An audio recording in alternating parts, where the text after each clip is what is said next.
mwana moto te po akosa ngai abongwani pe te po awangana Nzambe ya le Nazarien, le Nazarien, le Nazarien. David Nzamba ayebana kitoko koma mokondima atako babakolaki mafuta na mosakolima lelo yayo bolingo ebateli le Nazarien lipamboli oyo emonanaka te mpeni mama kantelobi kolapie mapapu masopi mafuta tokokisikana elongo na Nzambe oyo babenga na makomi Jésus. Tout le monde sait que nous avons perdu un grand artiste, Jules Chungu Wemba Dio, Papa Wemba, qui est l'un des meilleurs chanteurs congolais. Le tout premier artiste congolais parmi les tout premiers en Afrique, au Congo et Komama dans le dictionnaire Larousse, nous connaissons tous l'histoire, donc Azam on négligé. Al Pacino, le feu Al Pacino, c'était un ami à moi. Alors Papa Wemba l'a envoyé à Lukanga pour la nouvelle écrite. Elle m'a dit, ah, mais où est la nouvelle écrite? Donc, il est Paris, quand la tête tombe à concert, on dit que tombe à Sémit, petit bébé. Kobu Kanata, vous avez chance. Et à Ibete qui l'ambana, on l'a attendu, l'ambana Souka. Donc, la vie et l'amour appartiennent à Dieu. C'est Dieu qui décide. Alors, Bisobatu, tous allons en bonne relation ensemble. Et puis tout ça, malam autour de nous.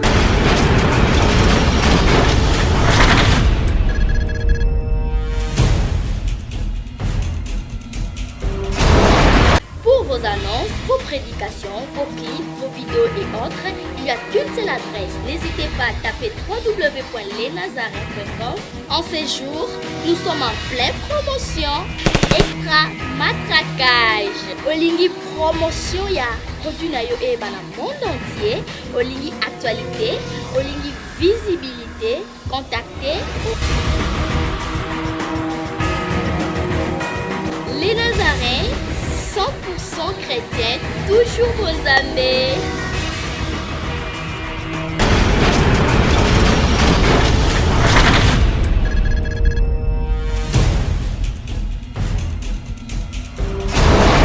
Dans le Seigneur, très chers fidèles téléspectateurs, vous tous qui aimez Jésus-Christ de Nazareth, croyez-moi qu'on est ensemble, il n'y a pas de souci, comme je dis souvent, qu'il n'y a pas de souci parce que Jésus est le même, hier, aujourd'hui, éternellement. Je pense que toujours à mon poste, comme dit Habakkuk, la princesse de l'éternel, humble servante de Dieu, la présidente du Parlement céleste, donc députée, quoi.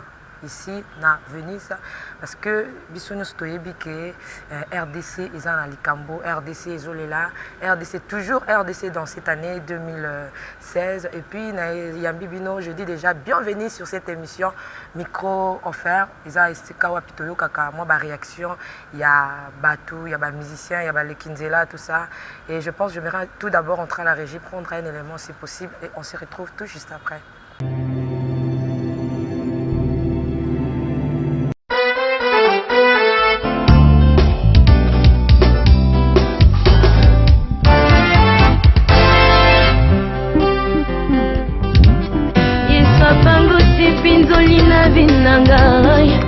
Pia longoli bapota na motema elongia mawa ebongwani nesengo bato basusuki na ntina komi sedi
bete. Merci beaucoup.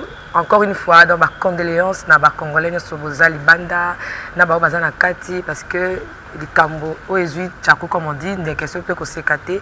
C'est ça ici la Bible nous dit que plairont avec ceux qui pleurent. Donc aujourd'hui, je reçois un peu les artistes musiciens chrétiens. Je suis avec un grand homme de Dieu, musicien Makasi Oyonkolo pa Salangolo à Tombola, le frère Benjamin Moulamba. Je pense que c'est pour la toute première fois le frère Benjamin à Kotana Kati à les Nazareth. Mais sans plus tarder, je dis bonjour frère Benjamin. Bonjour, bonjour. Comment vous allez? Ça va. Ça fait Dieu bail, nous fait grâce. vous ne passez plus aux émissions, vous s'enfermer. Non, non, non, je suis là. Sauf que, vous savez, nous travaillons beaucoup. Et l'œuvre du Seigneur nous demande parfois de nous déplacer, de temps en temps sortir de la ville de Kinshasa. Voilà.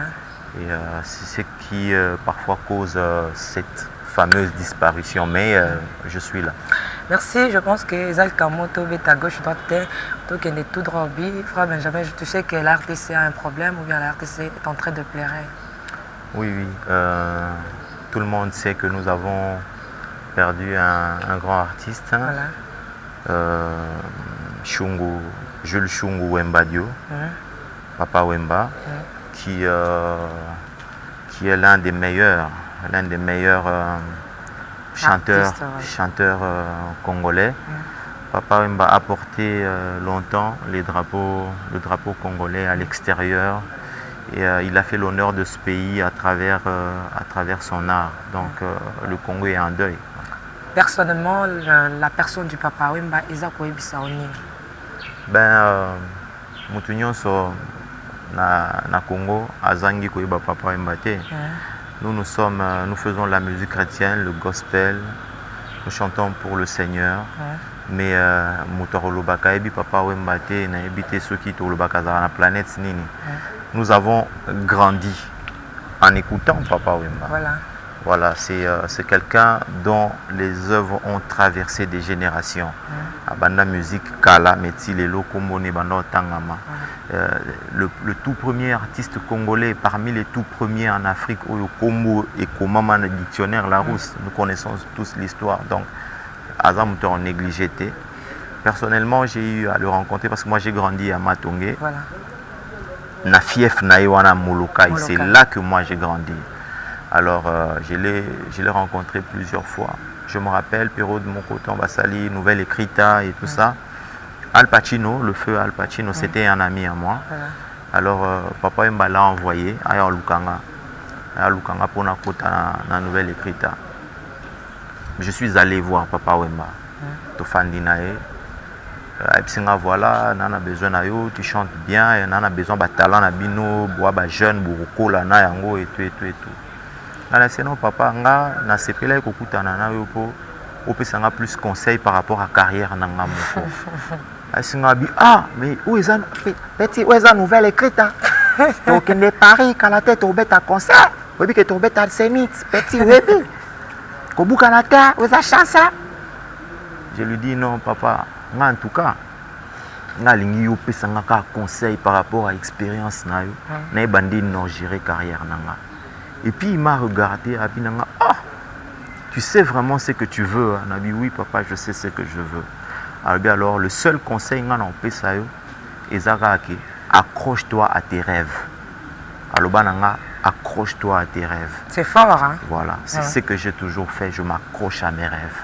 Voilà, je pense que sur le plan artistique, Eloni ne marque pas Papa Wemba. Parce que vous avez moyen de pénalité et fongama et musique sur le plan artistique. Non mais Papa Wemba c'est pas quelqu'un qui a étudié la musique à tanga musique mais Papa Wemba était capable de former des musiciens. La plupart des gens qui ont travaillé avec lui dans son groupe musiciens Neming Nazwa occasion de côtoyer bango nous vivons ensemble les atos le bandé tout le bar musicien Mokilio et Nzambe. Peu importe, nous vivons ensemble. Les musiciens Mingi na fréquenté bango, la plupart ce sont mes amis. Papa c'est un grand formateur. So aux yeux Mutuloko la Redi Amissi. Redi Amissi, un grand chanteur formé par Papa Wemba. Batulelo, grand artiste le quoi Awilo Longomba, outine école ya Papa Wemba. Donc c'était quelqu'un qui avait une bonne oreille musicale. Papa Wemba banda pesa ba musicien na yeba partition na munoko. Beta guitare boye azo pesa ngo na munoko. Beta boye, sala boye. Donc c'était un grand. Il y a autre chose. Il y a quelques jours, je causais avec un ami, Clovis, il y a un centre culturel Boboto. Il avait un projet, il fallait ça le mot gospel. Mais dans ce projet gospel, il fallait Papa Wemba intervenir. Projet. Mais il me racontait, Papa Wemba, il me dit c'est quelqu'un qui sait écouter. Papa Wemba a remarqué à Moutounions. Ata yozana sena mais sous ça les remarques. C'était un artiste humble. Du côté artistique, il était vraiment humble. Il savait écouter tout le monde. Voilà. Donc, ça jusqu'à le secret et Zobima. C'est mon papa Wemba, il a écouté lui au Wapi.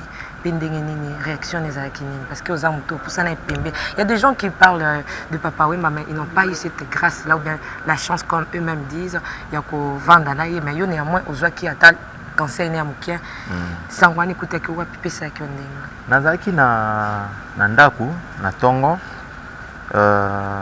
namoni le lundi dimanche oui. Non c'était il est mort ça s'est passé samedi le dimanche matin maintenant vers 8h je m'apprêtais pour aller à l'église bon bato poto bazo ba information moi mingi rapidement pour les gabiso une amie Marie-France azana Belgique a komelinga na WhatsApp a tuninga est-ce que Papa Wemba est réellement mort ngana zong c'est mais c'est faux ces histoires bat ba beta masola lokuta singa no mais tala no na Facebook na moni ba publication belé alors tant na côté na Facebook publication liboso na moni ya Paulin Mukendi na bima Paulin Mukendi ne peut pas diffuser n'importe quoi voilà. Et puis Nathalie Soussou oh na bando tala ba publication ko ya batu des gens importants des gens sérieux bazo publier na bi c'est que ça vrai et puis j'ai appelé certains amis ba confirmer que effectivement Papa Wemba Koufi na scène en plus voilà on est humain ça fait mal quand quelqu'un meurt hein voilà. Même si les amis ta famille na yoté mais mutu soit Koufi attendez tous les cas nanzela ba touti mutu mo na voiture et ça lo passe donc ça m'a fait mal. OK frère Benjamin toujours dans la question étant chrétien bientôt là, tu dis qu'on perd quand nous soupons à la musique, au pays de la musique, Makassi, la sœur Marie, et au militaire 2 mois, 3 mois après, Papa Wemba, donc, côté va tirer, analyse sur ça par rapport à la vie naturelle et puis par rapport à la spiritualité. Vous savez, vie à Moutou, nous avons une décision dans le Nzambe. Tant Tobotamaka, le jour où Tobotamaka, Nzambe ndi asala ke Tobotama jour wana. Parce que bana msupe bazalaka bien sûr ndetoyebi selon la science zemi moi c'est ça la 9 mois mais oui que bana msusu babota mara 10 mois zemi ça 10 mois donc msusu pe babota ma prématurément abota mi msusu na 7 mois donc jour muta bota mara nzambe muta décida kango jour pe muta kufaka ya nzambe muta décida kango tout est pour perdre Marie Missamou avant ça tu perds qui Batebele papa Charles Mombaya tu perds Blaise Sakila nous avons vraiment perdu des gens alors il faut biso batu toza vivant to yebelo komoko que tant ozana bomo sa bolam parce que si maliwa misa malamu nde olanda biso zala bien sala bolam fais du bien autour de toi luka ke batu batika na ba souvenir à bien ya yo tango okeni parce que la mort peut frapper à tout moment pendant que Papa Wemba montait sur la scène personne ne savait qu'il allait mourir même le même ne savait pas. Yemogo aucune idée à préparer concert na très bien j'ai vu les images à la télévision on a monté sur la scène et tout ça bien habillé comme d'habitude mais a été que lambana on l'attendait lambana asuka donc la vie et la mort appartiennent à Dieu c'est Dieu qui décide alors biso batu tous alla en bonne relation en Zambie et puis tout ça malam autour de nous c'est tout tous aki na débat na matanga ya sœur Marie Missamou sans qu'on mâchait, il y avait des gens un peu de tiraillement. Les chrétiens ne sont pas profanes, les musiciens profanes ne sont pas profanes. Bon, des podiums, on a podium, on a bayato, bon, boya. Et ce qui est bon, c'est que les gens sont là. Tout comme il y a Papa Wemba, les chrétiens sont les carabiso mingi. Est-ce que beaucoup de musiciens chrétiens, beaucoup de vers bango, tu peux déjà bokei, tu peux déjà mabongi simoko, tu peux déjà bino tending boya kate.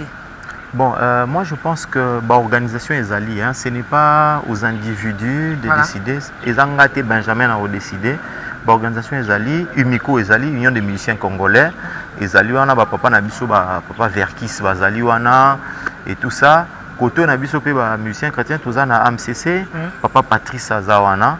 Je pense que ba structure wana ils vont se mettre ensemble pour na ko yokana parce que papa Wemba c'était un musicien avant tout.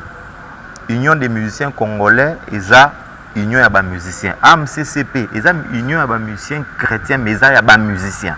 Donc je pense que ceux qui ba mikolo ba fandi ndenge ba koyokana wana biso bana tokolandaka nde ba papa ba koloba to sala problème. Maintenant j'aimerais demander pour clore personnellement le frère Benjamin akozala na matanga wana personnellement est-ce que frère Benjamin okozala ou bien encore na balola question na chrétien kokene matanga ya musicien profane et ya mabe to eza mabe te.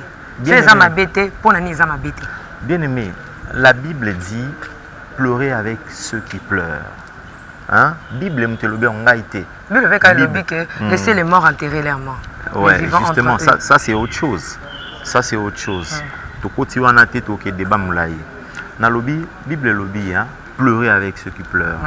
Famille à papa Wemba, bazolela papa wa kufi bana na eba leur père qui est mort. Hein? Moi si na yazolela mobali na kufi. Ozo comprendre. Ami na eba olela mutu na bango kufi. Ozo commencer c'est un humain qui est mort. Alors, on a aucun lieu à deuil à papa Wemba parce que c'est un humain, un être humain qui est mort. Pas n'importe quel être humain. Quelqu'un de connu, Moutou Batoubaye Baki, Ozomona, Moutou Baye Baki à travers Moussala Naye, na aucun décollé là, Elongo na famille Naye, Elongo na Baninga Naye, Elongo na ba musicien, Bandeko na biso ba musicien. Hein? Nazalaka bien na ba grand frère nanga lokwa ba Manda chante. Manda chante aza vraiment adepte à papa Wemba. Donc je l'ai vu pleurer à la télévision, ça m'a fait mal. Manda chante c'est un grand frère pour moi. Donc il faut compatir ensemble na bande ko lokwa ba Manda chante par exemple pour bazolela oya bango mutu ya pembeni. Donc bana na nzambe il faut tous na culture on est à compatir na baninga. Papa mbazaki mutu ya oyebi vi na ye na mususu abongisaki na nzambe yo oyeba ndenge nini. Donc makambo wana qui sommes-nous pour juger? Tous à rien, tout pour juger. Laissons Dieu juger. Frère jamais conseillé ni repérer ça pour l'organisation makambo yo pour même si le lobano peut quoi apporter en plus. Qu'est-ce qu'on veut ici bandeko ba libanda, bandeko ba na kati parce que autre fois na deux la sœur Mami Sambo ba passer na pour ça ba lela. Mais et bien kima ki akokima et ba public et celle ba désordre ba kozala tiraillement koto yo. Qu'est-ce que tu peux conseiller na public ba to bazali bande puis na bato bazo organiser? Bon na makambo nyonso conseil nga na kosengezaka kimia fo ezala. Omoni Congo eza mboka ya kimia. Peuple congolais faut azala pe mutu kimia, il faut azala pe mutu moko discipliné. Voilà. Donc l'autre senga kaka eze sika batebele basanganaka. Esika batebele basanganaka, batu malamu kaka tende bayaka, batu mabe pe bayaka, bamsu pe bayaka na ba intention ya mabe, ya osala mabe ya kuiba par exemple et tout ça. Alors l'autre on sengezaka que kimia ezala mingi bakonzi nde basala ke kimia ezala makambo eleka malamu ordre ezala bakonzi à la police comme bakonzi à ville papa na biso André Kimbuta général en charge à sécurité à ville général Kanyama basa musana bango pour kimia ezala parce que masi ozala kaka batu ba ozala ba tendance à ozala belé alors bango basala ke kimia ezala mobulu ezala te je pense que donc là, on a la journée à les 14 dans les 14 mai 2016, on a 14 heures, on a venu, c'est ce qu'on a fait la émission Oyo. Pourquoi on dit au participer? Parce que dans mon affiche, pourquoi on dit qu'on participer? Dis-nous un peu pourquoi au fond le mot participer. Bon, Nandimi d'abord parce que Sœur Marie a qui a initiative à bien. Alors, Sœur Marie a Fongola qui est un centre, une école, métier et tout. Voilà, maintenant il faut que ça fonctionne, il faut que ça marche. Voilà, concert au Isali, et là pour nous, ça l'appui dans l'œuvre où Sœur Atika qui nanzela, pour ça l'appui pour l'œuvre et continuer, parce que ça qui m'a canissé à malam. Voilà, moi je pense que makanisi ya malamu nyonso faut ko appuyer yango, même si initiateur nango azali sous-souté, mais il faut ko appuyer makanisi ya malamu. Frère Benjamin, Frère Benjamin a quoi interpréter quand vocal ou la salle na sœur Marito ou yemba penanze mamobina na non non mais one is ba surprise so to lobby yango eza so surprise te ya on to bengsi bandeko baya ebele et vous allez très bien. Et puis autre chose si vous me permettez, moi programme nanga nalinde kuna clôturer wana album comment makambo etambola parce que tu déjà album déjà ezali déjà ebimi déjà donc makambo etambola ndenge ni pe perception inspiration nzembo yembela kisi ya Marie etie bato banzoto malili mais na ndimite kozwa kitana ko bongisa ngo ebele beleze le komo sala makini na rapidité ma et tout imité ma bato ke eza nini yango za rata Frère Benjamin puis parler d'album. Ouais, déjà par rapport à ça, Nazara Mutumoko, Nazara touché facilement. Ce n'a touché na bata musika et bongo oyanga. Parce que Marie Missa Moza qui penza oyanga. Donc, Liwan est touché Mbalamoko. Quand je suis touché ou tant triste, Nazara inspiré Mbalamoko. Automatiquement, le même jour, Nazi stylo na bandio koma.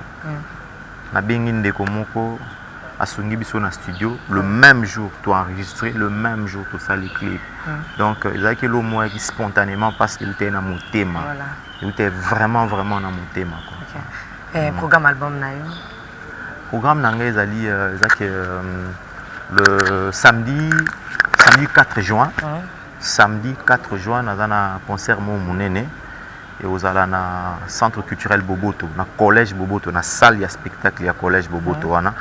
Alors samedi 4 juin tout ça wana spectacle munene célébration louange adoration ko tombola kiti ya bokonzi na Yesu Christou et en même temps pour présenter sikoyo na public album asika oyo drapeau du bendela. Pourquoi drapeau? Drapeau parce que Yesu Christou Yesu ala bendele na biso photo neto la Yesu Christ lokola étendard na biso lokola bendele na biso il faut tout la kisana batu nyonso que tous a fiers d'être chrétiens tous a fiers na Yesu na biso to bombe na sa messa te tous a na temps où ya bomba Bible na sa messa te to na temps pe au Bible na sa lipekate to asko na temps automba Bible na to chango bote bat ba mona pena que Yesu ndé drapeau na biso. Merci, c'était le Frère Benjamin. Mais Frère Benjamin, tu as dit mawa. Aux ala muto kola na vie passion to nini. Pourquoi mawa na peut affecter rabat directement bala ta mawa. Pourquoi na vie passion aux ala fait là ou comment to ba nyokola autre na vie ba blessure intérieure wana et ça la ke bimati na voix na yo. Non, na yo karande mawa ya batu mingi. Na yo kaka mingi mawa ya baninga. Mawa vraiment. Donc na eza bilo mususu kuna lingata kutala ngote pour après au salanga ba mawa. Donc mutema nanga yo kaka mawa facilement. C'est pour cela que na tendance wana ceux na moni par exemple situation moko batu bazo souffrir et tout ça inspiranga facilement na sala nzemo. Na tu peux ce exemple ya tango sœur Maria Kofi. Inspirer ngambala moko na sala nzembo. Na piso exemple moko ba bandeko, j'aimerais que vous compreniez ngamuke hein. Tango papa na biso papa wemba ucho kufa. Na fandi malubeli ngebeli na mutu. Osanzim. Nakomi et non nakomeli papa wemba nzembo. Okay. Mais nakomi par rapport à vie na biso bato. Ça peut nous surprendre à n'importe quel moment. Tala papa wemba kufi wapi. Na scène ya azo yemba kufi. C'est ko yemba ngo etoyoka. Ça viendra avec le temps. Nzamba songa biso. Et bien avant d'être ou après d'être. Non, ça viendra.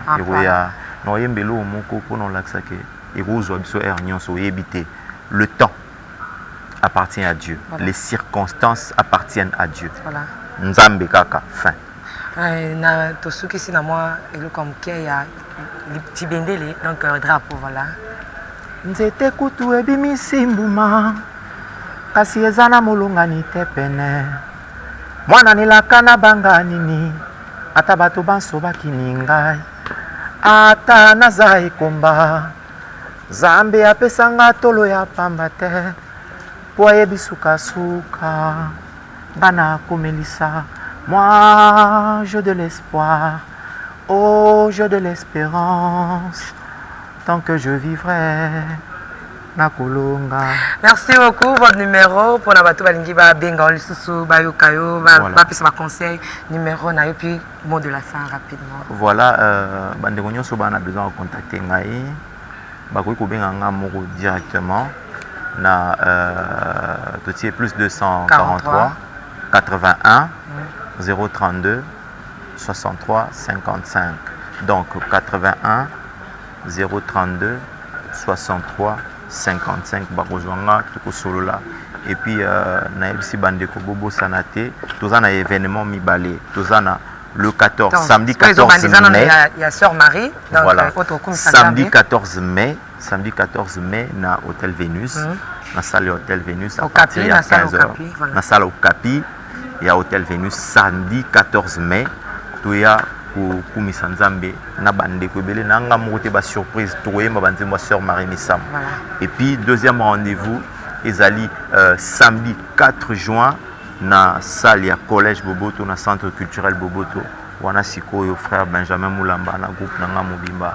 Nous allons adorer le Seigneur. No comment c'était la personne de notre frère Benjamin Moulamba au Bolingaka. Nous sommes arrivés à la fin, que Dieu vous bénisse. Des gros coucou à tout le monde et condoléances kakande toujours dans la famille. Nous sommes là qui maman Nangaï Thérèse au Komela Kingaï donc la petite sœur de maman Amazon au Baibutala Ranga na pe na tala rabino na linga bino mingi donc na pesiba na papa wemba nyonso tout condoléances donc que Dieu vous fortifie. Nzambe wana atikali papa rabino c'est un peu ça maman Thérèse depuis Canada la petite sœur propre de maman Amazon.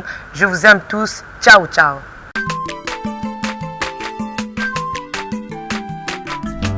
Azamwana motote po akosangai abongwani pete po awangata